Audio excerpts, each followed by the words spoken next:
Bible గ్రంథంలో నుంచి ప్రసంగి గ్రంథము 11వ అధ్యాయము 10వ వచనము ఒకసారి చూద్దాం. లేత వయస్సును నడిప్రాయమును గతించిపోవునవి గనుక నీ హృదయములో నుండి వ్యాకులమును తొలగించుకొనుము, నీ దేహమును చెరుపుదాన్ని తొలగించుకొనుము. దేవునికి స్తోత్రం. చాలా సంతోషం. ఆ తరువాత 12వ అధ్యాయం 1వ వచనం నుంచి కొంచెం చదువుతాం. దుర్దినములు రాకముందే ఇప్పుడు వీటి యందు నాకు సంతోషము లేదని నీవు చెప్పు సంవత్సరములు రాకముందే తేజస్సునకును సూర్య చంద్ర నక్షత్రములకును చీకటి కమ్మకముందే వాన వెలిసిన తరువాత మేఘములు మరలా రాకముందే నీ బాల్య దినముల యందే నీ సృష్టికర్తను స్మరణకు తెచ్చుకొనుము. ప్రార్థన చేసుకుందాం. పరిశుద్ధుడైన మా తండ్రి, ప్రేమ స్వరూపేగు దేవా, నీకు స్తోత్రములు. నీ దయాపూర్వక సంకల్పాన్ని బట్టి మమ్మల్ని అందరినీ ఈ సమయంలో ఇక్కడికి సమకూర్చావు.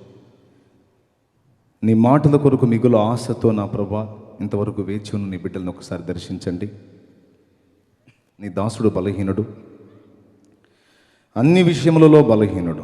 ఈ బలహీనుని మరుగు చేసి నీ బలమును ధరింపజేసి నీవే నీ బిడ్డలందరినీ సంధించమని, మేము అందరము నేర్చుకుని బోధ నొందున్నట్లు బుద్ధి నొందున్నట్లు మాకు సహాయము చేయమని, ప్రతి విధమైన సైతాను దురాత్మ శక్తుల శోధన దూరపరిచి పరిశుద్ధాత్మ ప్రాకారం మా చుట్టూ ఉంచి కూటమి ఆద్యంతము వినామ మహిమార్థమై జరిగించమని యేసు నామమున వేడుచున్నాం తండ్రి, ఆమె. భూమి మీద పుట్టిన ప్రతి మానవుడు తనంతటా తాను పుట్టలేదు. సృష్టికర్త అయినటువంటి దేవుడు మానవుడిని సృష్టించాడు.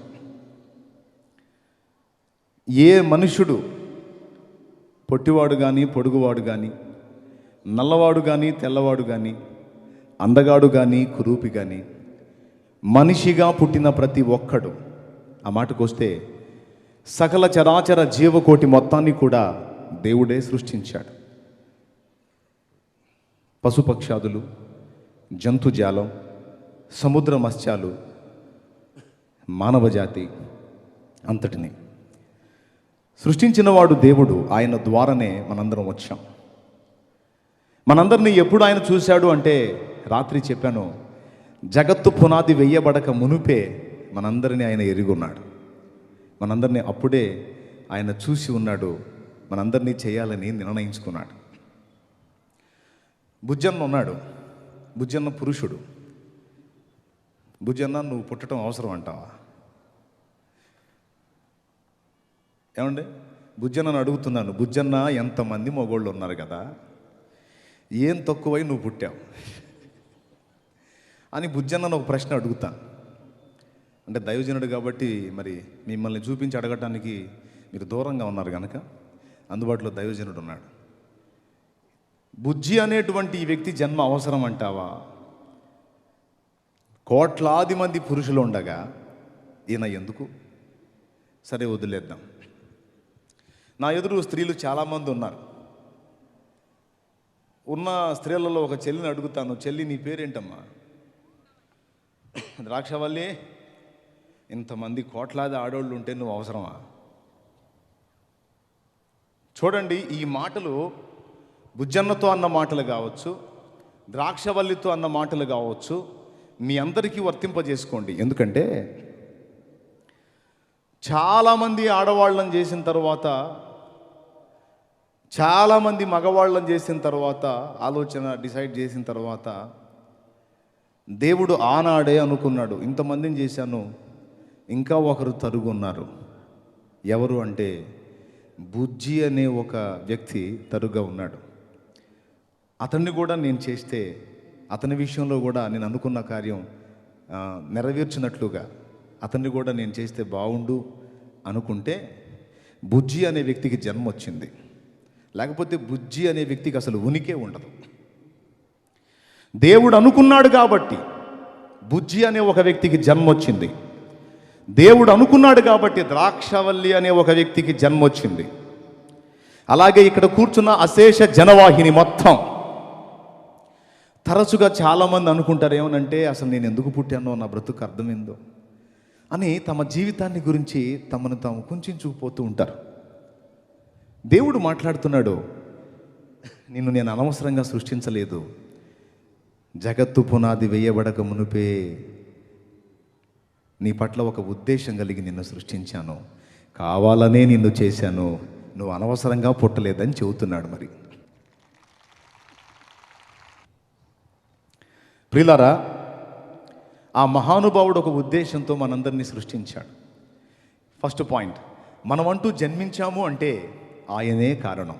అర్థమైంది కదా? నువ్వు కోటేరు లాంటి చక్కటి ముక్కైనా, సట్టి ముక్కైనా, నువ్వు పొట్టైనా పొడుగైనా, నలుపైనా ఎరుపైనా, నల్లగున్నోళ్ళు వాళ్ళు చూసుకొని బాధపడుతుంటారు. అందరిని ఎర్రగా చేశాడు దేవుడు, ఎందుకు నన్ను నల్లగా పుట్టించాడని. దేవుడు అడిగితే దేవుడు అంటాడు, నాయనా అందరినీ ఎర్రటోళ్ళని చేసి తెల్లటోళ్ళని చేసి బోరు కొట్టింది బాబు, అందుకే ముద్దుగా నేను కొంచెం నల్లగా చేశాను. వాళ్ళందరిలో నువ్వు స్పెషల్గా కనపడతావురా, నీది కంపెనీ కలరు, వాళ్ళ మొఖాలన్నా ఎండలో మారిపోతాయి. నువ్వు అసలు ఇంకా ఎండలో ఉండే కొద్దీ నాణ్యత పెరుగుతూ ఉంటుంది, క్వాలిటీ పెరుగుతూ ఉంటుంది, అసలు నీకు తెలియదు. అంతమందిలో కూడా నువ్వు స్పెషల్గా కనపడాలని నేను చేశాను అంటాడు. కాదని ఏం చెప్తాం మనం? రైతులో అందరికీ కోటేరు లాంటి చక్కటి ముక్కులు ఇచ్చి నాకెందుకు ప్రభా చట్టి ముక్కు పెట్టావు అని అడిగితే, అందరి అట్లాంటి ముక్కులు చూసి బోరేసిందిలే, అందుకని జస్ట్ వేలుతో అట్ట నొక్కు నొక్కాను. విచిత్రం రా బాబు, వాళ్ళందరి ముఖాలు వేరు, నీ ముఖం వేరు అంటాడు. వాళ్ళ మంది వాళ్ళకి నచ్చినా నచ్చకపోయినా నాకు అంతమందిలో నువ్వు స్పెషల్గా కనపడతావు నాన్న, ఐ లవ్ యూ అంటాడు. చట్టిముక్కోళ్ళు మనకు నచ్చకపోవచ్చు, దేవుడికి నచ్చుతారు. కాబట్టి చట్టిముక్కైనా మంచి ముక్కైనా, ఎరుపైనా తెలుపైనా నలుపైనా మనందరినీ కూడా దేవుడే సృష్టించాడు.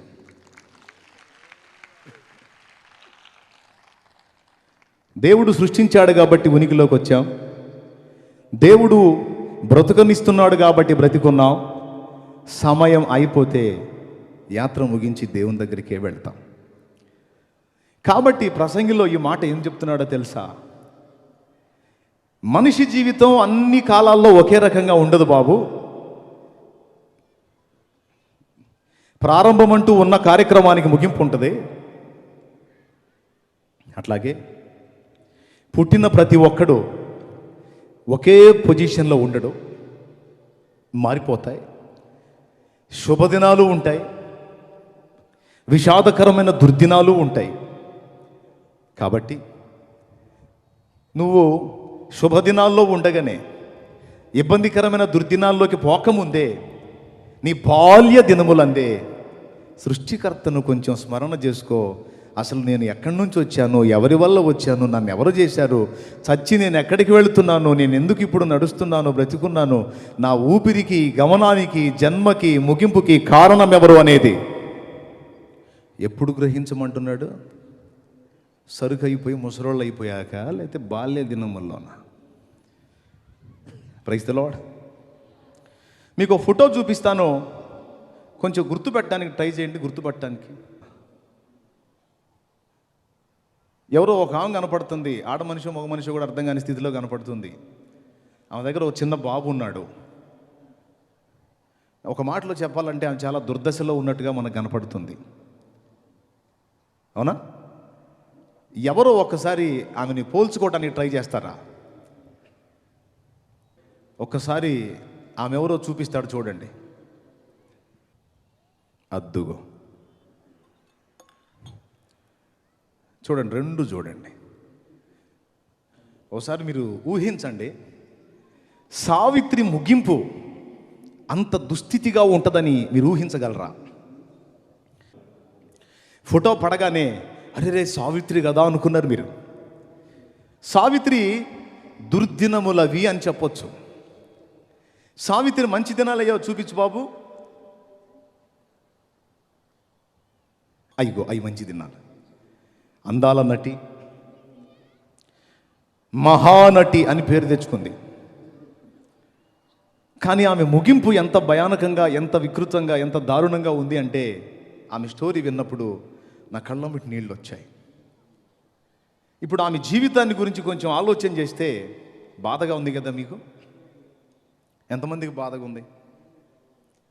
సరే, ఇంకా చాలామంది ఉన్నారు. వరుసగా చూపించింది ఆయన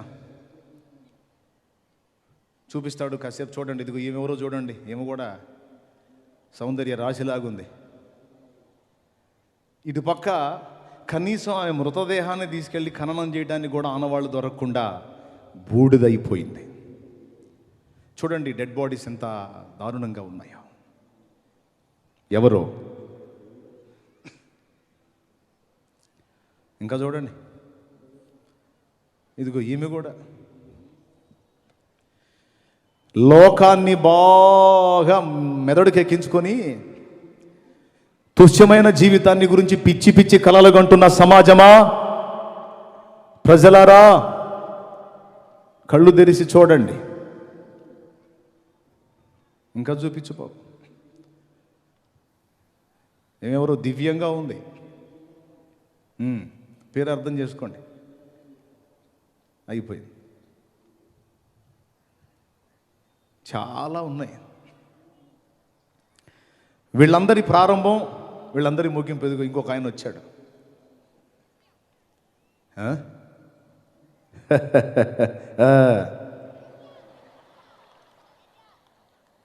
ఏంది నవ్వారు? ఎవరో గుర్తొచ్చారు మీకు?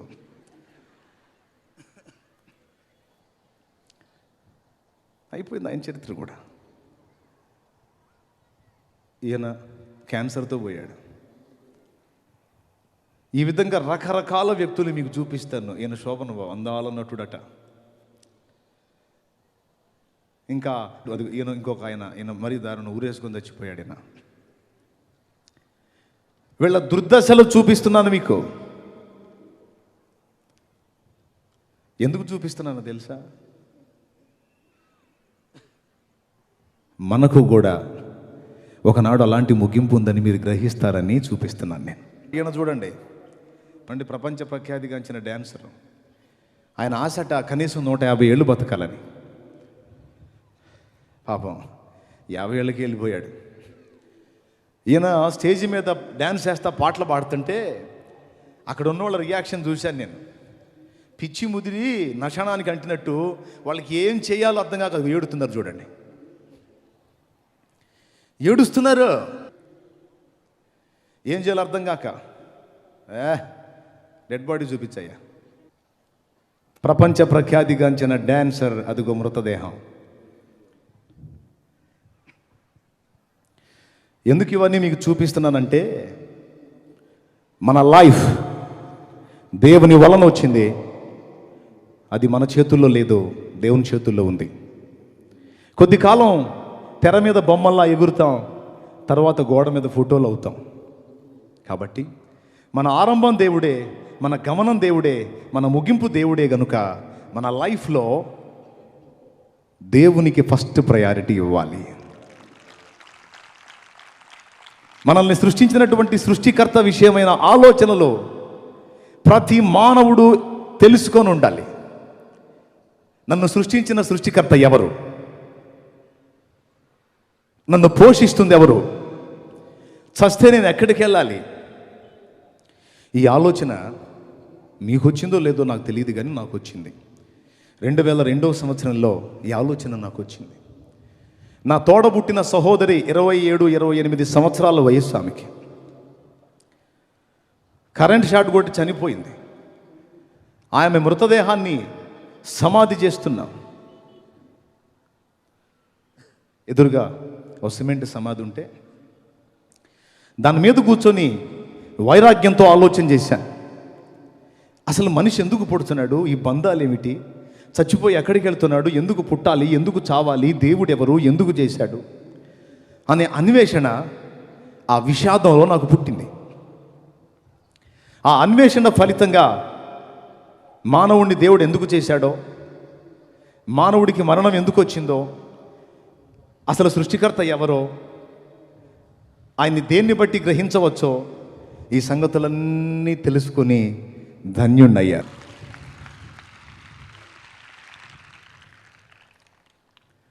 దాదాపు 21 సంవత్సరం వయసులో నా సృష్టికర్తను వెతికాను. వెతికిన ఆ పరిశోధన ఫలితాన్ని రాత్రి మీకు చూపించాను.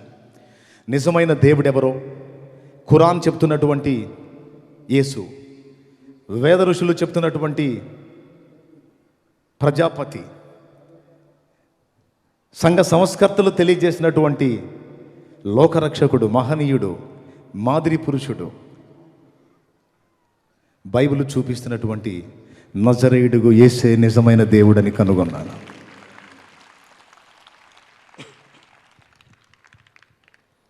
కనుగొన్న తర్వాత ఆయన పాదాల దగ్గరికి వెళ్ళి మొదటిగా నేను ఆలోచించింది ఏంటో తెలుసా? నా సమస్యలు యేసు ప్రభు తీర్చాలి అని ఫస్ట్ నేను కోరుకున్నాను. కానీ లోకమంతా భయంకరమైన సమస్యలో ఉందని నాకు కొంచెం నిదానంగా అర్థమైంది.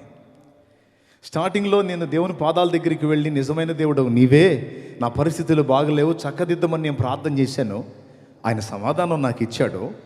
అయితే నా సమస్యల కంటే భయంకరమైన సమస్య లోకం ఎదుర్కొంటుంది. సో దాని విషయంలో నేను చింత కలిగి ఉండాలని దేవుడు నాకు నేర్పించాడు.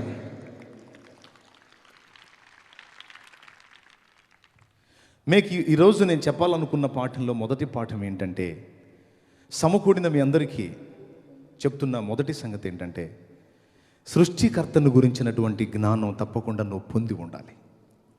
ఆయన గురించి తెలుసుకొని ఉండాలి. ఆయన ఏం చెబుతున్నాడో ఆ సంగతులు నువ్వు ఆలోచించుకొని ఉండాలి. ఆయన బాధ్యతని నువ్వు నెరవేర్చాలి. ఒక దుండగుడు, అటు మారు మనసు లేనాడు, భార్య ప్రార్థనకి వెళ్ళింది. రోజు భార్య అన్నాడు, వెటకారాలు ఎక్కువ వాడికి, ఏమి మాంసం తెచ్చాను కానీ బాగుండు, అది తినేటప్పుడు నేను ప్రార్థన చేస్తా అన్నాడట. వీడు అసలు ప్రార్థన అన్న మాటనే ఒప్పుకోడు. ప్రార్థన చేస్తాను అనేసరికి ఆమె ఏం చేసింది తెలుసు, చక్కగా రెడీ చేసి పెట్టింది. ఏంటి రెడీ చేసావా అని అడిగాడు. చేశానయ్యా అంది. సరే తీసరా ప్రార్థన చేద్దాం అన్నాడు. అబ్బా ఇతనులు ఎంత మార్పు అని చెప్పని తీసుకొచ్చి ఆ ప్లేట్ ముందు పెట్టింది. తలుపులు బార్లా తీసున్నాయి, తలుపులు. చక్కగా కూర్చొని భార్యతో మాట్లాడుతూ, బాగా మంచి గుమగుమలాడుతుంది వాసన. సరే కళ్ళు మూసుకో ప్రార్థన చేస్తానడట. పాపం నిజంగా నేను నమ్మి ముసుగేసుకొని కళ్ళు మూసుకున్నా. చెప్పు స్తోత్రం చెప్పు అన్నాడట. స్తోత్రం స్తోత్రం స్తోత్రం అంట. వీడు కాసేపు ఆమెను అన్నిచ్చి, మా ప్రార్థన చేస్తున్నా అన్నాడట. చెయ్యయ్యా అంది. యేసు ప్రభువా, నా ఎదుట ఉన్నటువంటి ఈ మాంసం నీది కాదు, నీ బాబుది కాదు, కష్టపడితే వచ్చింది. నేను నీకెందుకు చెప్పాలి స్తోత్రం? వీడు కూడా కళ్ళు మూసుకొని అంటున్నాడు. ఏమంటున్నాడు? నీది కాదు, మీ బాబుది కాదు, కష్టపడితే వచ్చింది, నీకెందుకు చెప్పాలి స్తోత్రం? యేసునామంలో ఇంతే తండ్రి ఆమేన్ అన్నాడట. ఇట్లాంటి వెటకారు పోళ్ళు కూడా ఉంటారంటే ఉంటారు. అయితే వీడికి ఇంత తెలివితేటలు ఉంటే ఈయన చేసినోడికి ఎన్ని తెలివితేటలు ఉండాలి? వాడు ఆమేనని కళ్ళు తెరవగానే ఆ ప్లేట్లో ఒక ముక్క లేదు, మొత్తం కుక్క తినిపోయింది. వీడు నోరు తెరిచి కొరేదే అన్నాడంట. కోరేదంటే నాకేం తెలుసయ్యా అందట. పోయి చూస్తే, బయటికి పోయి చూస్తే ఆ కుక్క ఆ పక్కన నిలబడి, అన్న ఇంకేమైనా పెడతావా అన్నట్టు చూస్తుందంట.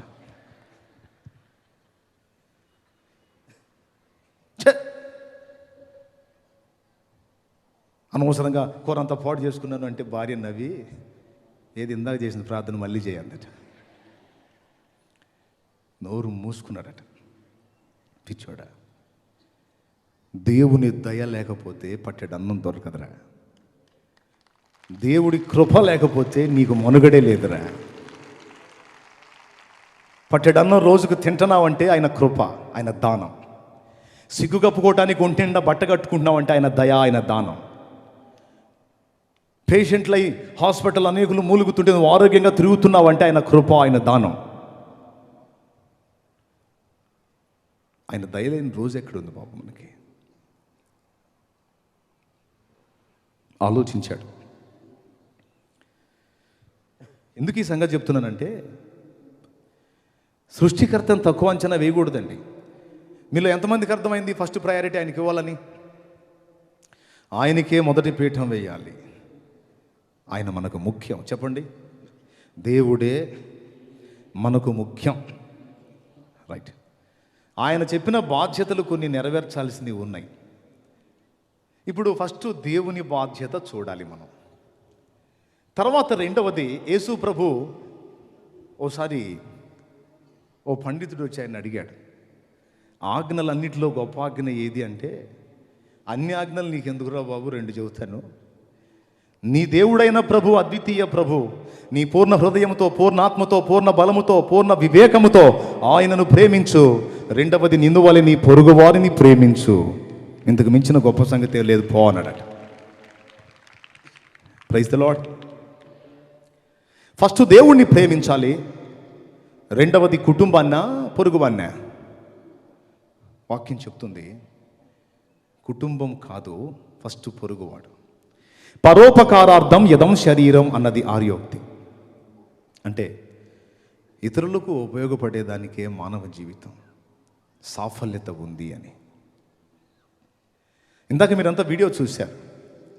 జిమ్ ఎలియాట్ బృందం వాళ్ళ కుటుంబాలని ఔకాజాతి మనుషుల మధ్యలోకి సేవ చేయడానికి వెళ్తున్న జిమ్ ఎలియాట్ బృందం వాళ్ళని రక్షించాలని, ఆ అటవీకులు అనాగరికులైన ప్రజల్ని రక్షించాలని వాళ్ళు తీర్మానం చేసుకొని బయలుదేరుతుంటే కన్న కొడుకు తండ్రిని పట్టుకొని అడుగుతున్నాడు, డాడీ మళ్ళీ ఎప్పుడు వస్తావని.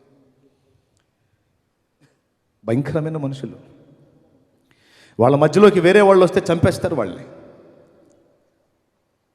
కొడుకుతో ఏమన్నాడు తెలుసా, నాయనా దేవుడు చెప్పినట్లు పొరుగువాన్ని ప్రేమించమని నా సహోదరుల కోసం వెళ్తున్నాను.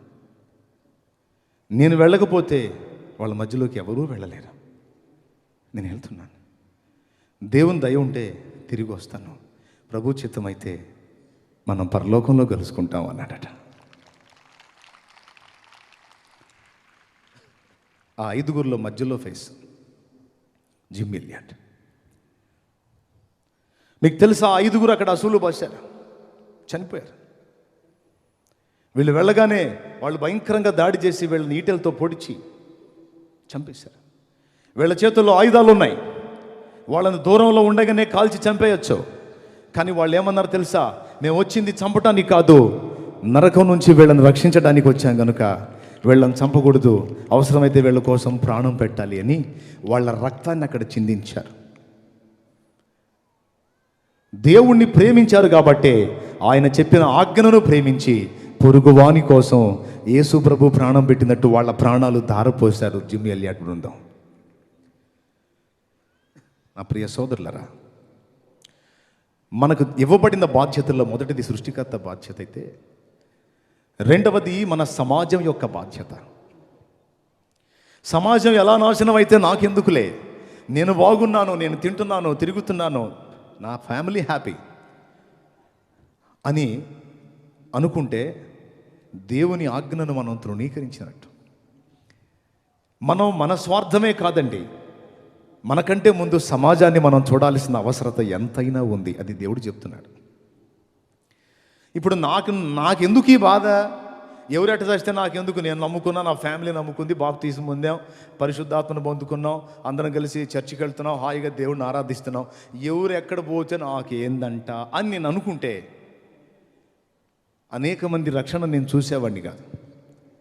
భయంకరమైన త్రాగుడు జీవితంలో నుంచి మార్చబడిన వాళ్ళ గురించి అన్యులు వచ్చి సాక్ష్యం చెబుతున్నారు, మీరే వింటున్నారు. నేను చెప్పాలా వాళ్ళకి, అసలు గ్రీటింగ్స్ చెప్పమన్నాను, కానీ వాళ్ళు చూసిన సాక్ష్యాలు వచ్చి సాక్ష్యం ఇచ్చి వెళుతూ ఉన్నారు.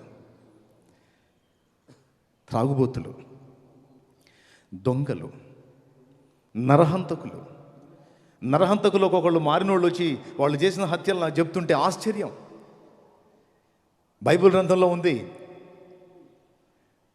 గొర్రెలు, సింహాలు దేవుని రాజ్యంలో కలిసి భుజిస్తాయంటే అది ఎలా సాధ్యమా అనుకుంటాను. కానీ చర్చిలో చూస్తే ఒక ఆదివారం రోజు గతంలో దొంగగా ఉన్నోడు మారి బాప్తిస్మం పొంది బల్లలో చేయేస్తాడు, ఆ పక్కనే పోలీస్ ఆయన కూర్చొని కూడా బల్లలో చేయేస్తాడు. అసలు వాళ్ళిద్దరికి పడిద్దే, పిల్లి ఎలుకల పోరాటమే కదా. కానీ వాళ్ళిద్దరు కలిసి యేసు శరీర రక్తాల్లో చేయి వేయటం దేవుని రాజ్యం కాదా? Praise the lord. ఎవరెట్ట చేస్తే నాకెందుకులే అని మీలో చాలామంది అనుకున్నట్టు నేను కూడా అనుకుంటే అలాంటి అనుభవాలు నేను చూసేవాడిని కాదు కదా. కానీ యేసు ప్రభు ఏం చెప్పాడు? నువ్వు బాగున్నావు అనేది కాదు బాబు, ఎదుటివాన్ని బాగును ఆశించు. ఇదిగో నేను అనేకులను ప్రేమించి నా ప్రాణమును క్రయధనముగా ఎలాగైతే చెల్లించానో మీరు కూడా మీ సహోదరుల కొరకు అవసరమైతే ప్రాణం పెట్టే బాధ్యత కలిగి ఉన్నారు. అలాంటి మైండ్ కలిగి ఉండండి అని యేసయ్య పిలుపునిచ్చాడు. మీలో ఎంతమందికి ఆ భారం ఉంది? సమాజాన్ని గురించి కూడా ఆలోచించే ధోరణి ఎంతమందికి ఉంది? సమాజానికి మనం చేసే గొప్ప మేలేంటో తెలుసా? సమాజాన్ని పాపం నుంచి, శాపం నుంచి విమోచించే మన ప్రభువుని వారికి ప్రకటించటమే ఫస్ట్ మేలు.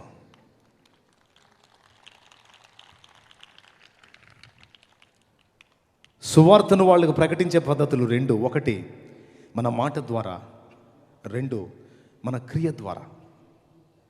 మీ గతంలో ఒక చిన్న ఎగ్జాంపుల్ చూపించాను. మాటలు మనం చెప్తాం, కానీ నిజంగా వాళ్ళని ప్రేమిస్తే వాళ్ళ ఎదుట మనం చెడిపోయిన బ్రతుకు బ్రతకం.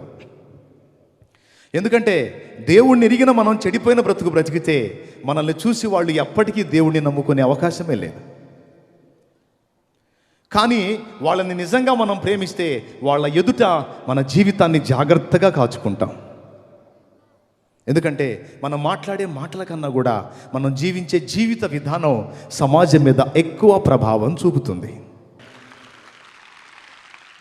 మనం ఏది చెప్తున్నామో దాన్ని అనుసరించిన బ్రతుకు మనం సమాజానికి చూపగలిగితే తప్పకుండా సమాజం దేవుని వైపు తిరుగుతుంది. ఇది యావత్ క్రైస్తవ్యం తెలుసుకోవాల్సిన విషయం.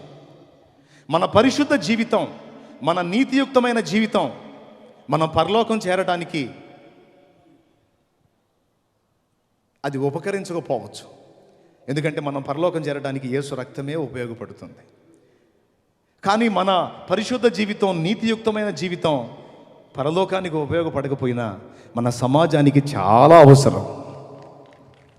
నీ పరిశుద్ధ జీవితం ఎవరికి ముందు మెయిన్ అంటే పరలోకానికి కాదు, నువ్వు జీవిస్తున్న సమాజానికి అది చాలా అవసరం. కాబట్టి సమాజాన్ని మనం రక్షించుకోవాలి. సమాజాన్ని మనం ప్రేమిస్తే వాళ్ళ ఎదుట చెడిపోయిన బతుకు బతకం. చెడిపోయిన బ్రతుకు బ్రతికి దేవుని నామాన్ని దూషణ పాలు నువ్వు చేస్తున్నావు అంటే నువ్వు సమాజాన్ని ఉద్ధరించడానికి దేవుని చిత్త ప్రకారం అడుగులు వేయకపోగా నీ చెడ్డ ప్రవర్తనతో, దుష్ప్రవర్తనతో దేవుని నామాన్ని దూషణ పాలు చేస్తున్నావు. నువ్వు సమాజాన్ని ప్రేమించట్లా, పాడు చేస్తున్నావు. కాబట్టి ప్రియ సోదరి సోదరుడా, బాధ్యతలు నెరవేర్చే విషయంలో దేవుని బాధ్యత మొదటిదైతే, రెండవది సమాజ బాధ్యత. Praise the lord. హల్లెలూయా. ఉందా బైబిల్లో ఆ మాట? నిన్ను వలే ఎంతమందికి తెలుసండి? అందరికీ తెలుసు. పొరుగువాడిని ప్రేమించడం అంటే చాలామంది అనుకుంటారు వాడికి ఏదైనా అవసరం ఉంటే తీర్చడం అనుకుంటారు. మంచిదే, ప్రేమించడం, అక్కర్లో ఆదుకోవటం, వేదనలో ఓదార్చటం ఎన్ని అవసరమే. కానీ వీటన్నిటికంటే గొప్ప మేలు ఏంటో తెలుసా? సమాజానికి నువ్వు చేసే మేలు వాళ్ళ ఎదుట సత్ప్రవర్తన కలిగి బ్రతకటమే వాళ్ళకు నువ్వు చేసే గొప్ప మేలు.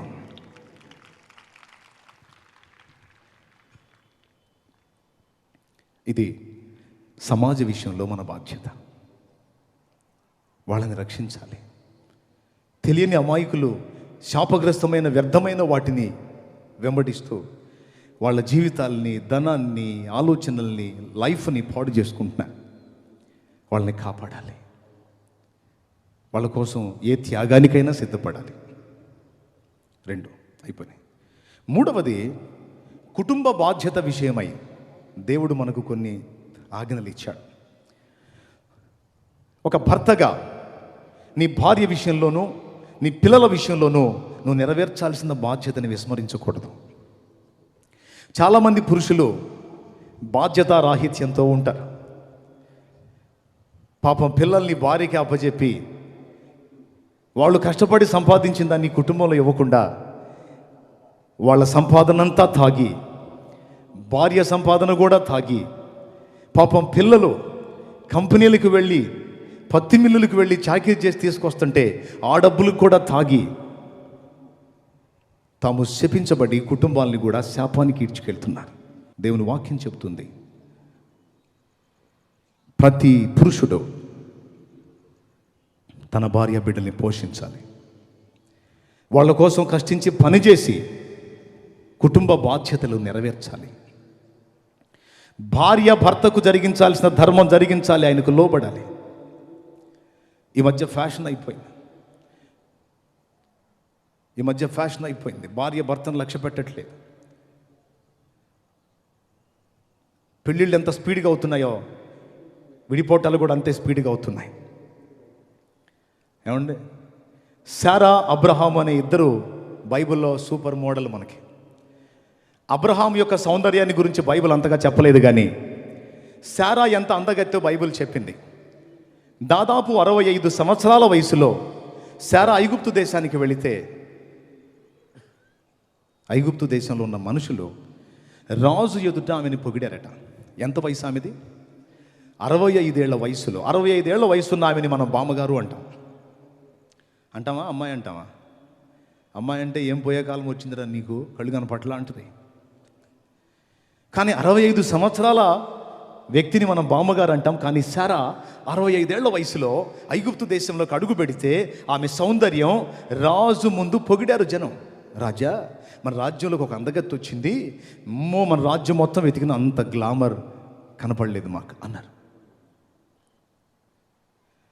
అంతేనా? 85 సంవత్సరాలు దాటిన వయసులో అబీమెలెకు అనే రాజు కళ్ళను ఆకర్షించింది.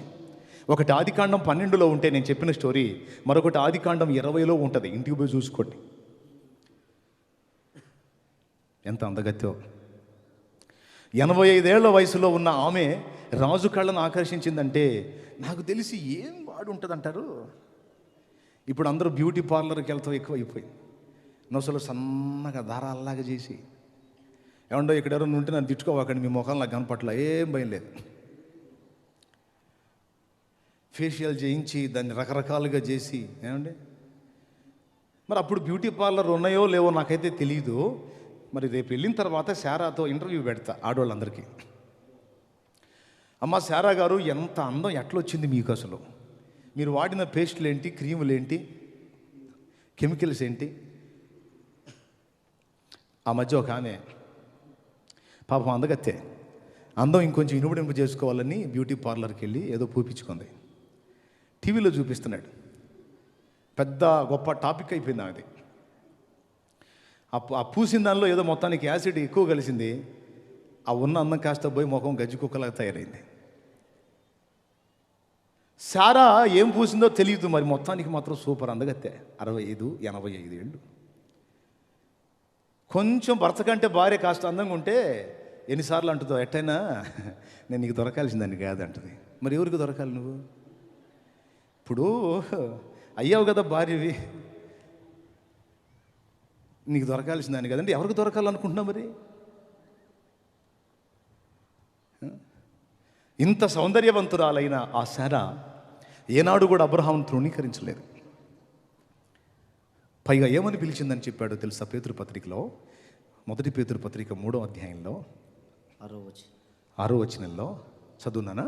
ఆ ప్రకారము శారా అబ్రహామును యజమానుడని పిలుచుచు అతనికి లోబడి ఉండెను. చూసారా? భార్యగా నీ ధర్మం భర్తకు లోబడుట, ఆయన్ని గౌరవించుట. శారా అంత సౌందర్యవంతురాలు, కానీ ఏనాడు కూడా ఆయన్ని తృణీకరించలేదు, ఆయన్ని తక్కువగా మాట్లాడలేదు. యజమానుడా అన్నది. ఈ మధ్య యజమానుడా అనే పిలుపులు మారిపోయినాయి. ఈ మధ్య పిలుపులు ఏమంటున్నాడో తెలుసా? భార్య భర్తని ఒరే అంటుంది. తెలీదా మీకు? తెలిసిన వాళ్ళు చేతులు ఎత్తండి. ఏంట్రా ఎక్కడున్నావు అన్న భార్యలను మీరు తెలుసుకున్నారా? ఎంతమంది తెలుసా? చేతులు ఎత్తండి. ఈమెమో అరే అంటుంది, వాడేమో వసే అంటున్నాడు. ఏం పిలుపులో నాకు అర్థం కదా. ఆమె యజమానుడా అని పిలిచింది.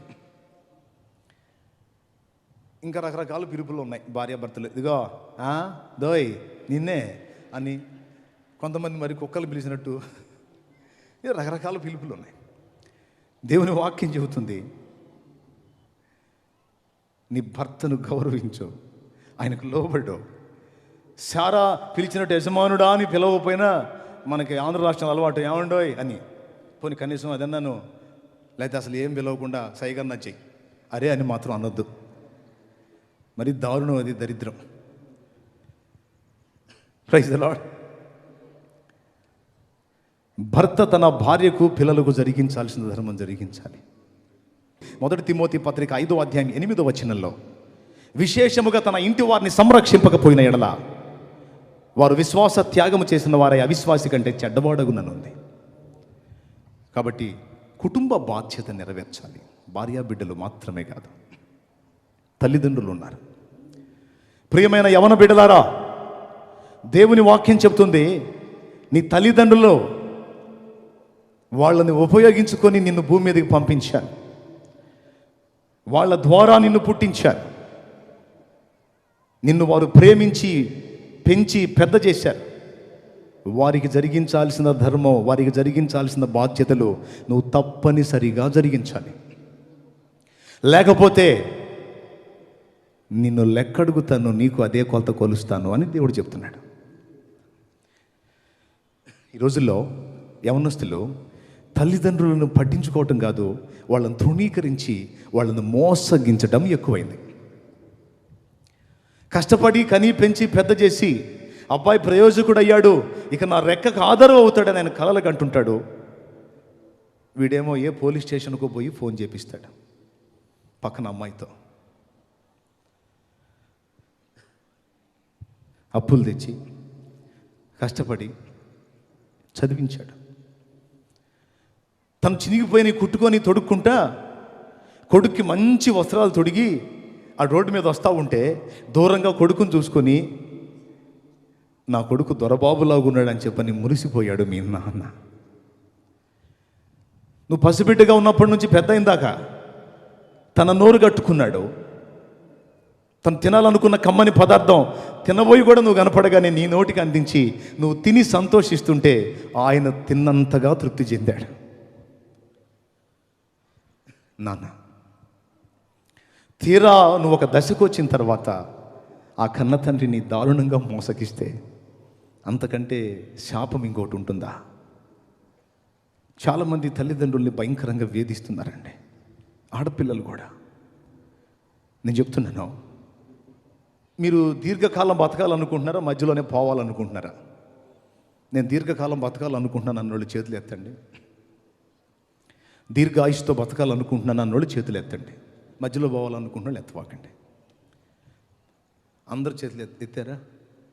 రైట్, అందరు చేతులు ఎత్తారు. ఎక్కువ కాలం బతకాలనుకుంటున్నారా? దేవుని వాక్యం చెప్తుంది, నీకు దీర్ఘాయువు కావాలంటే మీ అమ్మా నాన్నని నీవు సన్మానించు, వారిని ప్రేమించు, వారికి జరిగించాల్సిన బాధ్యత తప్పనిసరిగా జరిగించమని చెప్తుంది వాక్యం. అలా కాకుండా కన్న తల్లిదండ్రిని ఏడిపించి వాళ్ళ కన్నీళ్లకు నువ్వు కారణమైతే, అబ్బా వీడు మా కడుపున ఎందుకు పుట్టాడు. చూడండి, ఒక కూతురు తల్లిని చూడండి ఒక్కసారి, వృద్ధాప్యంలోకి వచ్చింది, అదుగదుగదుగు. ఆ తల్లి ఎంత కష్టపడి పెంచి పెద్ద చేసిందో ఆ కూతుర్ని. నా బంగారు తల్లి, నా బంగారు కొండ అనుకుంది. చూడండి ఏం చేస్తుందో కూతురు. అదుగో కన్న తల్లి, అమ్మని అమ్మ నిద్రలు కాసింది, శుభ్రం చేసింది, అశుద్ధం కడిగింది, తన పొట్టగట్టుకొని కడుపు నింపింది. అమ్మకు చూడే గతి పట్టిందా? వృద్ధాశ్రమాలు కళకళ ఆడిపోతున్నాయి. నలుగురు కొడుకులు ఉంటారు, వృద్ధాశ్రమానికి అమ్మను అప్పచెప్తారు. నాన్న రోషగాడు, వృద్ధాశ్రమానికి వెళ్ళంటే వెళ్ళడు. ఎక్కడికి వెళ్తాడో తెలుసా? రైల్వే స్టేషన్కి వెళ్తాడు. ఎందుకు వెళ్తాడో తెలుసా? గుండె కోతకు గురై ఈ బ్రతుకు నాకొద్దు అని రైలు కింద తల్లబెట్టడానికి వెళ్తాడు. నా సోదరి సోదరులారా, ప్రియమైన యవన బిడ్డలారా, బోల్డన్ని కలలు కంటారు అమ్మా నాన్న. ఒక్క దేవుని విషయంలో నీకు అడ్డొస్తే తప్ప వాళ్ళని ఏ విషయంలో కూడా అశ్రద్ధ చేయకూడదు. చూడండి ఎట్ట కొడుతుందో ఆ కూతురు ఆ తల్లిని. తండ్రిని కొట్టింది ఒక ఆమె, కాలుతో కొట్టింది. చూడు, ఈడుస్తుంది పాపం, ఆ తల్లిని ఈడుస్తుంది. దారుణమైన పరిస్థితులు ప్రియులారా. దేవుడు చెప్తున్నాడు, నీ తల్లిదండ్రి బాధ్యత నెరవేర్చాలి. ఉపయోగపడినంత వరకు అమ్మా నాన్నని ప్రేమిస్తారు. మంచానో కంచానో పడితే వాళ్ళ చావు కోసం ఎదురు చూస్తారు. ఒకసారి చైనా దేశంలో చుంగ్ లీ అనేటువంటి ఓ పెద్ద ఆయనకి చుంగ్ యాన్ అనే కొడుకున్నాడట. చుంగ్ లీ అనేటువంటి పెద్ద ఆయనకి చుంగ్ యాన్ అనేటువంటి కొడుకు. భయంకరమైన కరువు వచ్చింది, అయినా వీళ్ళ ఫ్యామిలీ నడుస్తుంది, పోషణ ఉంది. రోజు భార్య భర్తతో అందట, మనకున్నది కరెక్ట్గా మన వాళ్ళందరికీ, మన పిల్లలకి మనకి సరిపోవాలంటే ఈ ముసలాయన ఒక అడ్డైపోయాడు, పని పాట ఏమీ చేయడు కానీ ఇంత తింటున్నాడు. ఈ ముసలాడు మనకు అవసరం అంటావా, ఆలోచించయ్యా, లేకపోతే మన పిల్లలు తెచ్చేటట్టున్నారు అని చెప్పని కొన్ని సెంటిమెంట్ డైలాగులు చెప్పింది.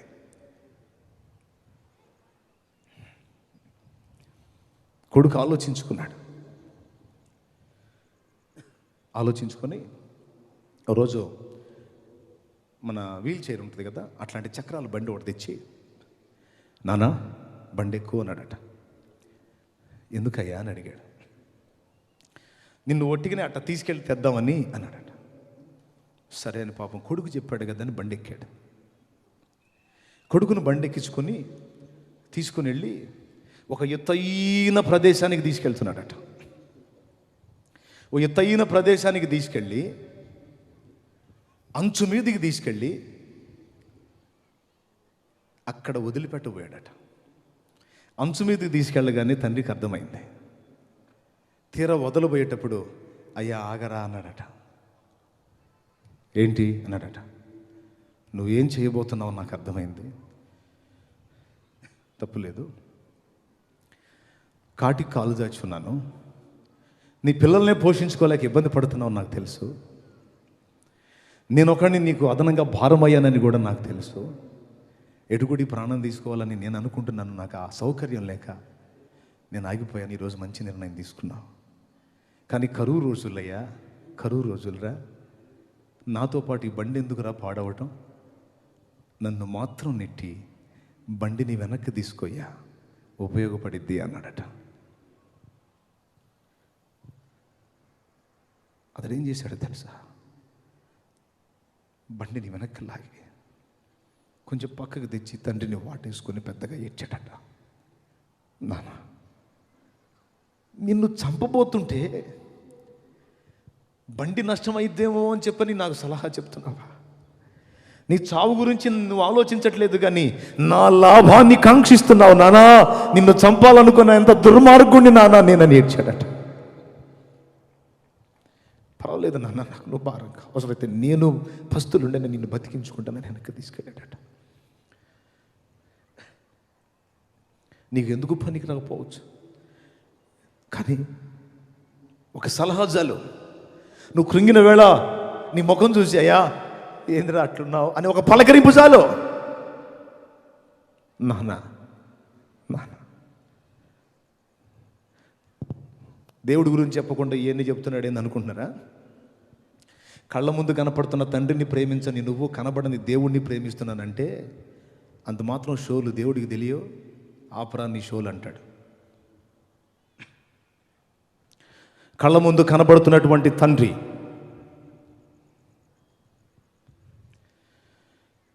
తల్లి వాళ్ళ బాధ్యతలు నెరవేర్చాలి. తల్లిదండ్రులకు పిల్లల బాధ్యత ఎంత ముఖ్యమో, పిల్లలైన వాళ్ళు పెద్దవాళ్ళు అయితే తల్లిదండ్రుల బాధ్యత కూడా అంతే ముఖ్యం. చూడండి ఆ ముసలమ్మని ఎట్ట కొడతారో చూడండి. అది గదు కాలుతో తిన్నారు. అది గదు కుటుంబాలలో జరుగుతున్న రహస్యంగా కనపడుతున్నాయి. అది గదు వాళ్ళ ఉసురు తగలదండి. వాళ్ళ పొట్టగట్టుకొని పెట్టారు కదా, దేవుడు వాళ్ళని ఆశీర్వదిస్తాడా ఆ చర్య చేసిన వాళ్ళని? తల్లిదండ్రుల కన్నీళ్లకు కారణమని చూడండి అందరూ కలిసి.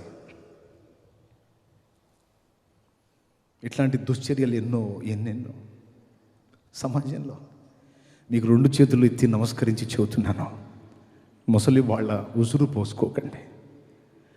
కోడలు గారు, భవిష్యత్తులో నువ్వు కూడా అత్త పొజిషన్కి వస్తావు. లైసెన్స్ నీకు వచ్చిందని, అధికారం నీదని చెప్పని వృద్ధురాలైపోయిన అత్తగారిని వేధిస్తున్నావేమో. తాతకు పెట్టిన బొచ్చ తరతరాలు తప్పదంటాడు మా నాన్న. ఇతరులకు నువ్వు ఏ కొలత కొలుస్తావో అదే కొలత నీకు కొలవబడిద్ది.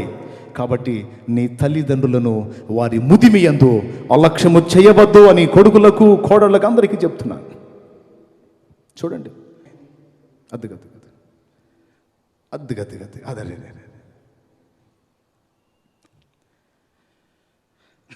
చూడండి.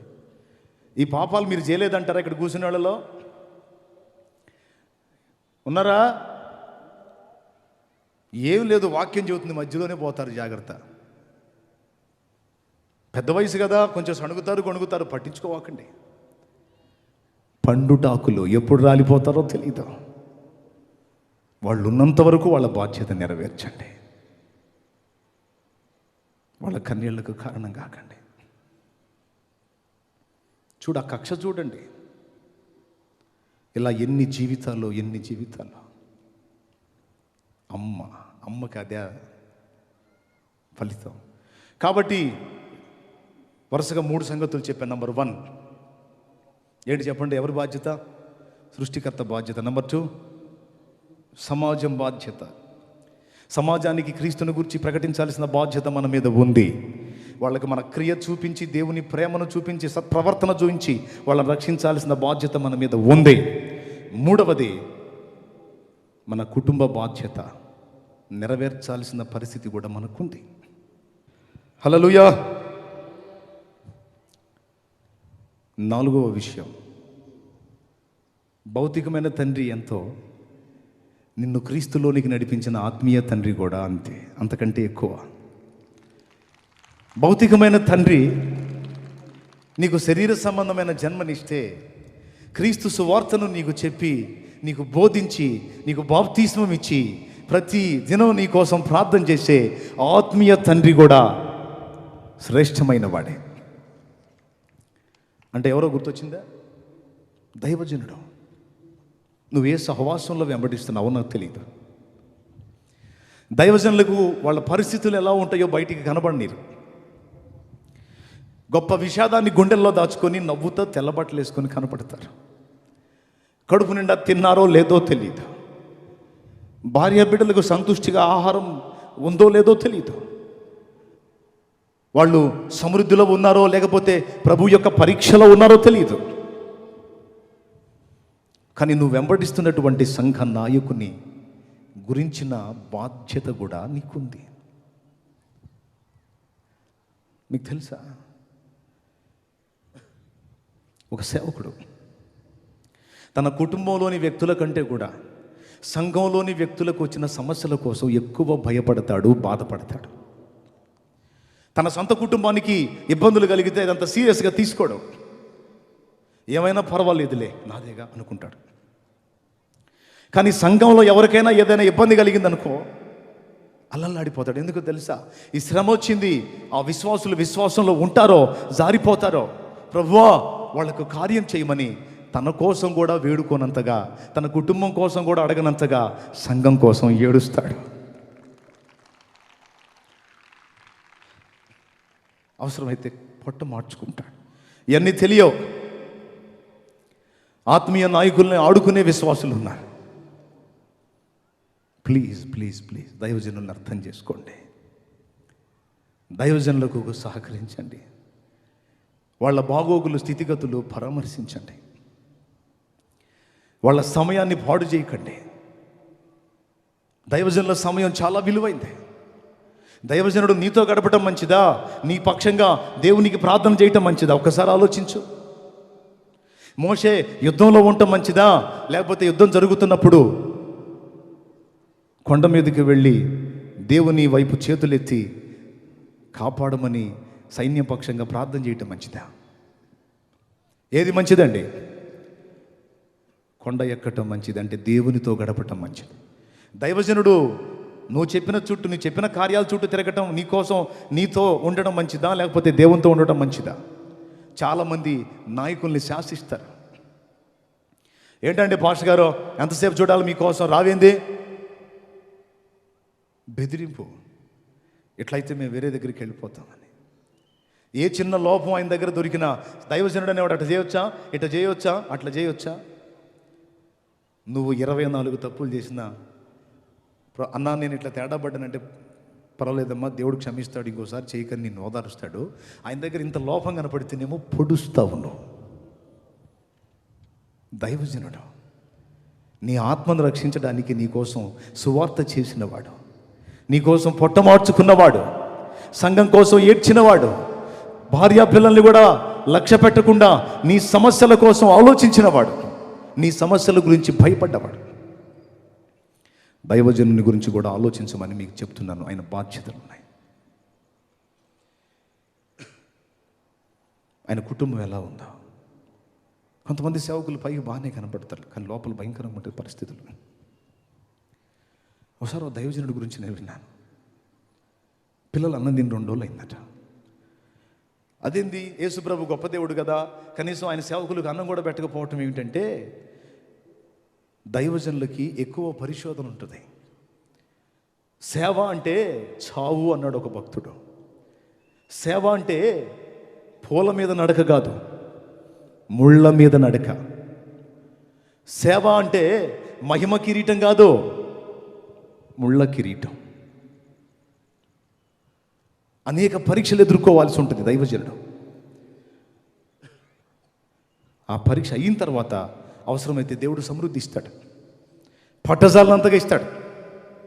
కానీ పరీక్ష కాలం ఉంటుంది దైవజనుడికి. అట్టడుగు వరకు పరీక్షిస్తాడు దేవుడు. ఈయన పిల్లలు అన్నం తిని 2 రోజులు అయిందట. ఆకలితో అల్లాడుతున్నారు. నాన్న ఆకలి అవుతుంది నాన్న అంటే భార్యకి చెప్పి నీళ్లు దాపి పండుకోబెడుతున్నారు. 3వ రోజు వచ్చింది, కఠిన పరీక్ష. పొద్దున్నే ఎదురింటి అమ్మాయి వాళ్ళ అమ్మ అన్నం వేస్తే ఆ అన్నం పళ్ళెం తీసుకొచ్చి ఇంటి బయట కూర్చొని తింటుందట. ఈ చిన్నోడు చూసి ఆకలికి తట్టుకోలేక వెళ్ళి ఆ అన్నం పెళ్ళ తీసుకొని పరిగెత్తాడట. దైవజనుడి కొడుకు అన్నం పెళ్ళ తీసుకొని పరిగెత్తితే వాళ్ళ అమ్మ చూసింది, పిల్ల తల్లి. ఇక ఆ ఊరుకుంటుందా? అమ్మో ఈ మందబడి చస్తే అని ఆమె ఆ రేంజ్లో తిట్టడం మొదలుపెట్టి, పెద్దగా అరవటం మొదలుపెట్టి, కంచాలలో కూడు కూడా బతకని ఎట్లా ఇలా బతుకు పాడుగానే తిడతాం మొదలుపెట్టి. ఈమె తిట్లు విని పాపం లోపల నుంచి దైవజనుడు వచ్చాడు, సేవకుడు తన భార్యతో. ఎవరమ్మా, ఏంటమ్మా, మా ఇంటికి వెళ్ళి చూసి తిడుతున్నావు అంటే, ఇంకెవరు, పెద్ద గుంపును గణేశారుగా మంద, వాడే నీ కొడుకు. పిల్ల పళ్ళెల్లో జాంతున్న పెళ్ళ తీసుకొని పరిగెత్తాడు. నీ ఒక బతుకులే నాంది. ఏడ్చుకొని కోపం వచ్చింది దైవజనుడికి, సేవకుడికి. మెల్ల ఒకటి తీసుకొని వాడు ఎక్కడున్నాడని చెప్పని బజార్ వెతుకుతా ఉన్నాడు. వెతికి చివరికి ఇంటికి వచ్చాడు. ఇంటికి వస్తే తలుపు చాటును నిలబడి అన్నం పళ్ళ చేతిలోనే పట్టుకొని గడగడ వణుకుతున్నాడట కొడుకు. తలుపుని తీయగానే కొడుకున్నాడు అక్కడ. ఎరా అన్నాడు.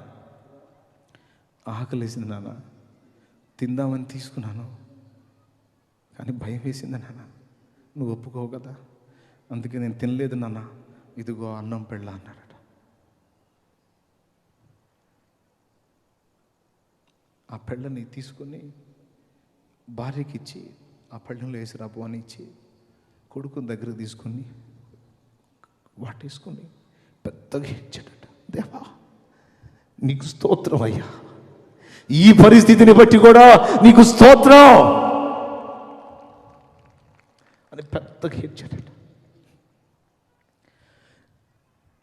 ఆ సేవకుడు ఎప్పుడు డబ్బు పిచ్చి అంటారు. నీవు పరిచర్య విషయంలో నమ్మకంగా ఉంటే, సేవకుడు ఆర్థిక దారిద్ర్యంతో ఉండే పరిస్థితి రాకపోతే తప్పకుండా దాని ప్రస్తావన ఉండకపోవచ్చు. అది కూడా ఆలోచించాలి. ఒకడు దొంగతనానికి పాల్పడుతున్నాడు అంటే మొట్టమొదట వాడు ఏ స్థితిలో ఉండి అలాగా బలహీనపడుతున్నాడో ఆలోచన చేయాలి.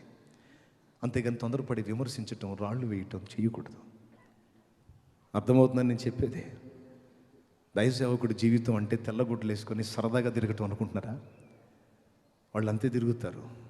ఏమీ లేకపోయినా నేను దేవుని బిడ్డను కాబట్టి నేను ఏడుస్తూ ఉంటే విశ్వాసులు ఎలా ఆదరణ పొందుతారు? అందుకని ఏ స్థితిలో ఉన్నా నేను సంతోషంగా కనబడాలని డిగ్నిటీగా కనబడతారు, కానీ వాళ్ళ పర్సనల్ పరిస్థితి తెలియదు. కాబట్టి దైవ జనుల విషయంలో నీకు బాధ్యత ఉంది. ఎంతమందికి అర్థమైంది? నిజంగా అర్థమవుతుందా? సంతోషం. అలాగే దైవ జనాంగానికి కూడా చెప్తున్నాను, మనం కట్టిన సంఘం చిన్నదైనా పెద్దదైనా వాళ్ళు కష్టపడి సంపాదించి తీసుకొచ్చిన దాన్ని నమ్మకంగా దేవుని కొరకు అన్నయ్య అని చెప్పని నీ చేతుల్లో పెడితే అందులో కొంత దేవునికి ఖర్చు చేసి కొంత మనం మరి సమర్పణలో ఉన్నాం కాబట్టి మనం తిని జీవిస్తున్నాం కనుక మనం తింటున్న తిండి మన ఆత్మీయ బిడ్డలు కష్టపడి సంపాదించింది. మనం కట్టిన వస్త్రం మన ఆత్మీయ బిడ్డలు కష్టపడి సంపాదించింది. మనం వేసుకొని తిరిగే వెహికల్, బైక్, సైకిల్, కారు ఏదైనా మన ఆత్మీయ బిడ్డలు కష్టపడి మన చేతికి ఇచ్చినది. ఈ సంగతి దైవ జనాంగం గ్రహించి ప్రతిరోజు మంద కొరకు కన్నీరు విడివిచిన అనుభవం దైవజనులందరూ కలిగి ఉండాలి. అది న్యాయం. ఆత్మీయ నాయకుని గురించి ఆలోచించాల్సిన బాధ్యత సంఘానిదైతే సంఘం ఏ విధంగా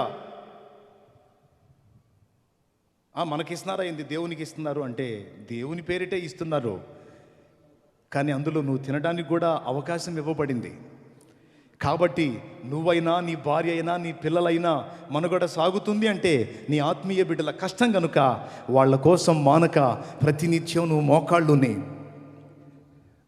అయ్యా నా బిడ్డలు ప్రభువా అని చేతులెత్తిన అనుభవంలో ఓ దైవజనుడా నువ్వు తప్పనిసరిగా ఉండాలి.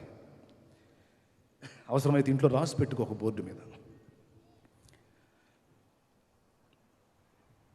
మీ విషయమై నేను ప్రార్థన చేయకపోతే నేను పాపం చేసిన అవుతాను అన్నాడు ఆత్మీయ నాయకుడు శామ్యూయల్. కాబట్టి దైవజనుడి బాధ్యత ఇది. ఆత్మీయ బిడ్డలు 6 రోజులు లోకంలో గడుపుతారు. సన్నిధిలో ఉన్నప్పుడు దేవుని సన్నిధిలో ఉంటారు, బయటికి దాటారంటే సైతాను కోరల్లోకి వెళ్ళి వస్తారు. 6 రోజులు వాళ్ళు లోకంలో జీవించి ఆదివారం రోజు మళ్ళీ సురక్షితంగా సన్నిధికి పరుగులెత్తాలి అంటే తప్పనిసరిగా నీ ప్రార్థన వారికి అవసరమై ఉంది. లేకపోతే ఆ లోకం యొక్క పోరాటంలో వారు ఓడిపోతారు, జారిపోతారు, పడిపోతారు. ఇక్కడ వాళ్ళ కోసం ఆత్మీయ నాయకుడుగా దైవజనుడు మొరపెట్టాలి.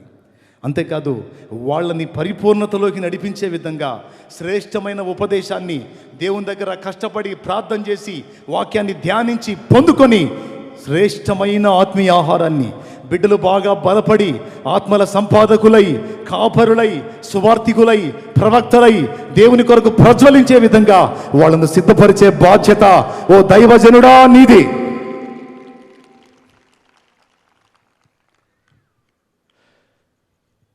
అల్ప విజయాలతో, ఊకదంపుడు ప్రసంగాలతో కాలాన్ని గడపొద్దు.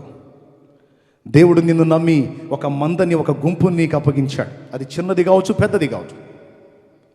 దాని బాధ్యత సరిగా నెరవేర్చాలి. లేకపోతే ఇంకా ఎక్కువ మందును నీకు ఇవ్వడు నమ్మి. స్తోత్రం చెప్దాం, గట్టిగా హల్లెలూయా చెప్దాం. కాబట్టి సేవకుడికైనా విశ్వాసికైనా ఈ బాధ్యతలు మరువకూడనివి. మీకు ఎంతమందికి అర్థమవుతుందో? దైవజనాంగానికి అర్థమైందా? ప్లీజ్ నన్ను అపార్థం చేసుకోవద్దు. ఏదైతే నేను ప్రాక్టికల్గా నేను చేస్తున్నానో అది నా సహోదరులందరికీ నేను తెలియజేస్తున్నాను. ప్లీజ్ నన్ను మిస్అండర్స్టాండింగ్ చేసుకోవద్దు. Praise the lord. హల్లెలూయా. నీకు అప్పజెప్పబడిన మందలో నుంచి దైవజనులు లేపబడకపోతే అది అపోస్తలిక సంఘపు అనుభవంలో లేనట్టే.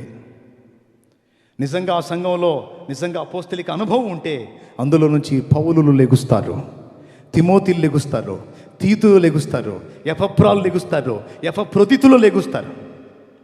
అలా లేపలేకపోయావు అంటే ఎక్కడో ఏదో మిస్ అవుతున్నావు. నీ పనిలో లోపం ఉంది. నీ పని సమర్థవంతంగా నువ్వు నెరవేరిస్తే ఖచ్చితంగా దాని ఫలం ఇలాగుంటుంది. Praise the lord. హల్లెలూయా. సోదరి సోదరులారు, ఈ సంగతులు మీరు గ్రహించి ఈ విషయాల్లో మీరు జాగరూకులై ఉండాలని కోరుకుంటున్నాను. సంఘ బాధ్యత, సంఘ నాయకుని బాధ్యత మనం ఎరిగి ఉండాలి. వరుసగా చెప్పండి, ఏమేం బాధ్యతలు చెప్పుకున్నాం ఇప్పుడు మనం. ఫస్ట్, సృష్టికర్తను గురించిన బాధ్యత. 2, ఉందా మనకు బాధ్యత ఉందా? ఎవరు ఎట్టపోతే మనకెందుక? రాత్రి అన్న చెప్పాడు కదా, బాగుపడిన కుక్క పిల్లట పోయి 10 కుక్క పిల్లలు తెచ్చిందట. ఇక్కడ మంచి వైద్యుడు ఉన్నాడని. కుక్క పిల్లకి ఆ నీతి ఉందో లేదో నాకైతే తెలియదు, కానీ మనమైతే మనుషులం కాబట్టి మనం పరమ వైద్యుని దగ్గర స్వస్థత పొందాం. ఆయన పొందిన గాయముల చేత స్వస్థత పొందాం. ఆయన దగ్గర స్వస్థత ఉంది, ఆత్మీయ స్వస్థత ఉంది. కనుక అనేకులైన పాదాల దగ్గరికి నడిపిద్దాం. 2, 3, కుటుంబ బాధ్యత. ముఖ్యంగా తల్లిదండ్రులను హైలైట్ చేసి మాట్లాడాను. జాగ్రత్త, అమ్మా నాన్న వాళ్ళ ముదివితనంలో, వృద్ధాప్యంలో వాళ్ళని అలక్ష్యం చేయొద్దు. నేను చెప్తున్నాను, మీరు తల్లిదండ్రిని ప్రేమించండి, వాళ్ళకి సపరిచర్య చేయండి. మీరు ఫుల్గా దీవించబడకపోతే నన్ను అడగండి, గ్యారంటీ ఇస్తా. అన్న, నేను మా అమ్మ మా నాన్న చాలా ప్రేమించాను, వాళ్ళకి పరిచర్య చేశాను, కానీ నేను శాపగ్రస్తంగా ఉన్నానని నువ్వు అన్నావు అంటే అది అసంభవం. నెవర్, అది జరగదు. తల్లిదండ్రిని ప్రేమించి వాళ్ళను జాగ్రత్తగా చూసుకొని వాళ్ళను ఆదరించినటువంటి ఏ కొడుకైనా ఏ కూతురైనా తప్పనిసరిగా దీవించబడతారు. ఎందుకంటే వాళ్ళు సృష్టికర్తకి ఇష్టలవుతారు. ఫ్యామిలీ బాధ్యత. పురుషులు పిల్లలకి సమయం ఇవ్వండి, జీవిత భాగస్వామికి సమయం ఇవ్వండి. పొద్దున్న లేచిన కావడం నుంచి బిజీ బిజీ బిజీ. సేవకులకు కూడా చెప్తున్నాను, దైవజనుడు కూడా పిల్లలకు సమయం ఇవ్వాలి. లేకపోతే సమూయేలు పిల్లలు తేడాపడ్డారు. ఏలీ ఓకే దేవునితో గడుపుతున్నాడు, ఏలీ పిల్లలు తేడాపడ్డారు. కాబట్టి మనం దేవునితో గడపడం అవసరమే, కానీ మన పిల్లలతో కూడా గడిపే అవసరత ఉంది. అలా వాళ్ళతో గడపగలిగితేనే ఒక అబ్రహాముకి ఇస్సాకు తయారైనట్టుగా నీకు నీ పిల్లలు తయారవుతారు. కన్న కొడుకునే బలి చేయడానికి సిద్ధపడ్డాడు అబ్రహాం. ఎంత గొప్పోడో అంటున్నారు. మీకు ఒక వింత చెప్పనా? అప్పటికి అబ్రహాం కొడుకైన ఇస్సాకు వయసు దాదాపు 18 నుంచి 21 సంవత్సరం వయసు ఉంది. పుల్లల మోపు, బరువైన పుల్లల మోపు కొడుకుని ఎత్తిన పెడితే మోసుకుంటా కొండెక్కాడు. ఏ వయసు ఉంటే ఎక్కుతాడు చెప్పండి? ఆ ఏజ్లో ఉన్నాడు కొడుకు. తండ్రి ఇస్సాకు కాళ్ళు దగ్గర పెట్టిన ఆయన అంటే 2 కాళ్ళు దగ్గర పెట్టాడు, చేతులు దగ్గర పెట్టిన ఆయన 2 చేతుల దగ్గర పెట్టాడు. అర్థమైపోయింది ఇస్సాకుకి, ఓహో గొర్రెపిల్ల కాదు, బలవాల్సింది నేనే కాబోలని. ఇప్పటి రోజుల్లో పిల్లలనట కాళ్ళు దగ్గర పెట్టారంటే ముసలోడికి మెంటలు ఎక్కినట్టుందని డొక్కలో ఒకటి ఇచ్చి పరిగెత్తుతారు. తుపాకు కూడా దొరకరు. ఏంటి నన్ను చంపుతానంటాడేది మెంటలోడు, పిచ్చి ఎక్కిందా, ఏం లేనిపోయింది అనుకుంటారు. కానీ ఇస్సాకు విధేయుడు. 2 కాళ్ళ దగ్గరకు పెట్టేశాడు, చేతులు వెనక్కి పెట్టేశాడు. అలాగే ఎత్తి కొడుకుని బలిపీఠం మీద పండుకోబెడితే మౌనంగా అప్పచెప్పుకున్నాడు. ఇప్పుడు చెప్పండి, అబ్రహాం గొప్ప, ఇస్సాకు గొప్ప? తన ప్రాణంగా ప్రేమించిన కొడుకుని బలి చేయడానికి ఆ తండ్రి ఇష్టపడితే, ఆ మంచి తండ్రి సంకల్పం నెరవేర్చడం కోసం ఈ ముద్దుల కొడుకు ఎంత బాగా కోఆపరేట్ చేశాడో చూడండి.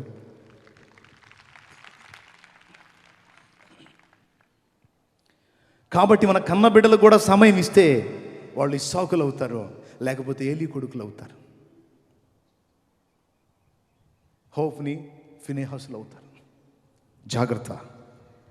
దైవజనులకు కూడా హెచ్చరిక, వాళ్ళతో గడపండి, పిల్లలతో గడపండి. దేవుని గొప్పతనాన్ని వాళ్ళ కథలుగా చెప్పి ప్రేరేపించి వాళ్ళని ఆత్మీయ నాయకులుగా తీర్చిదిద్దండి. విశ్వాసులకి ఇదే హెచ్చరిక, నాయకులకు కూడా ఇదే హెచ్చరిక. గడపండి వాళ్ళతో. ఎప్పుడు ఒకే ధ్యాస కాదు. కాస్త భార్య బిడ్డలను తీసుకొని దినమంతా పనిచేస్తున్న వారం, నెల, సంవత్సరాలు కాస్త భార్య బిడ్డలను తీసుకుని అలా పక్కకి వెళ్ళి ఏదన్నా ఒక మందిరంలోకి వెళ్ళి ఒక పూట గడిపి వాళ్ళకి ఇష్టమైన ఆహారం తినిపించి కొద్దిగా వాళ్ళతో మనసు విప్పి మాట్లాడి తిరిగి తీసుకొచ్చామంటే ఆ డోసు 1-2 నెలలు పనిచేస్తుంది. కాబట్టి ప్రతి పురుషుడు కూడా ఈ సంగతి నేర్చుకోండి, దైవజనులు కూడా. నేనైతే ఖచ్చితంగా చేస్తాను. ఇప్పుడు నాకు ఉందని కాదు, ఏమీ లేనప్పుడు కూడా నేను చేశాను. అప్పుడు లేదు, ఇప్పుడు లేదు. పిల్లల్ని ఎడబాయటం కానీ, భాగస్వామిని అశ్రద్ధ చేయటం కానీ, వాళ్ళ బాధ్యతలు నెరవేర్చాలి. దేవుడు చెప్పాడు. Praise the lord. నాకు డౌట్ వచ్చింది, అన్నీ అవసరం అంటారా, అనవసరం అంటారా? అవసరం వాళ్ళు చేతులు ఎత్తండి. Thank you. కుటుంబ బాధ్యత. తర్వాత తర్వాత ఎవరి బాధ్యత? ఆత్మీయ తండ్రి బాధ్యత. తర్వాత ఆత్మీయ తండ్రికి సంఘ బాధ్యత. ఈ సంగతులన్నీ మీరు గుర్తించాలని ప్రేమతో మనవి చేస్తున్నాను. ముగింపులో ఒక సంగతి మీకు తెలపాలనుకుంటున్నాను. ఈ తర్వాత చెప్పిన బాధ్యతలన్నీ పక్కన పెట్టి అంటే తీసేయమని కాదు, మైండ్లోనే ఒక పక్కన పెట్టి సృష్టికర్త బాధ్యత నెరవేర్చే విషయంలో శ్రద్ధ కలిగి ఉండండి. ముందు చూపించాను చాలామందిని, వాళ్ళ జీవితాలు వ్యర్థం చేసుకున్నారు. కానీ ఒక ఆయన చూపిస్తాను చూడండి, సృష్టికర్త బాధ్యత ఎలా నెరవేరుస్తున్నాడో చూడండి. ఆయన కొంచెం సరిగా గమనించండి. ఒక కాలు సరిగా పనిచేయటం లేదు, ఒక చెయ్యి సరిగా పనిచేయటం లేదు. ఒక చెయ్యి ఒక కాలుతో ఆయన నడుస్తూ, అదిగో అతను అనుకుంటున్నాడు ఏదో భిక్షగాడు అనుకుంటానని జేబులో చేయి పెట్టాడు. అయ్యా నీ డబ్బులు కాదు, ఇదిగో ఈ కరపత్రం తీసుకొని ఇస్తున్నాడు. ఎందుకో తెలుసా? అది చదివితే ఒక ఆత్మ రక్షించబడిద్దన్న ఆశతో.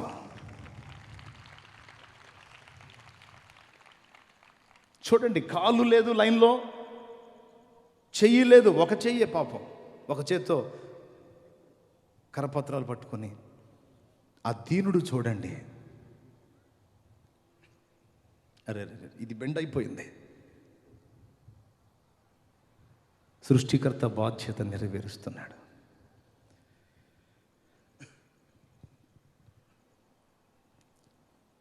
అమ్మ తీసుకోండమ్మా తీసుకోలే వాళ్ళు. ఆయన నిరాశ చెందల, అక్కడే నిలబడ్డాడు. ఎందుకండి ఆ దీనుడికి అంత అవసరం?